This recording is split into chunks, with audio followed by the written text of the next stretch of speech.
ഈശോയെ നമുക്ക് തരുമ്പോൾ അവിടെ ഈശോ നമ്മിലാണ് വസിക്കുന്നുണ്ട്. അപ്പോൾ പിന്നെ അവിടെ പ്രാർത്ഥനയുടെ ഇടയ്ക്ക് തിരുരക്താഭിഷേകം ആവശ്യമില്ല. അത് ഇതിൻ്റെ ആവശ്യകതയെ ബ്രദർ വളരെ വ്യക്തമായിട്ട് പറഞ്ഞു. അതെനിക്ക് വളരെ എന്നെ സ്പർശിച്ചു.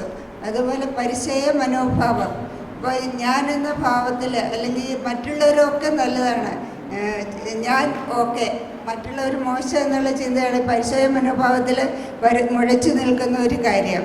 അപ്പോൾ അവിടെ മറ്റുള്ളവർ നന്മയിലേക്ക് ഉയർത്തുക, അവർ എൻ്റെ കണ്ണുകൾ ആ പരിചയനെ പോലെ തിന്മയിലേക്ക് കാണാതെ അവരുടെ നന്മകളെ കണ്ടുപിടിച്ചുകൊണ്ട് എപ്പോഴും അവരെ നല്ലവരായി കാണുക എന്നൊരു ചിന്താഗതി എനിക്ക് ഈ ധ്യാനത്തിൽ കൂടി കിട്ടി. Praise the Lord. കൈയടിച്ച് എന്ന് പറയാം.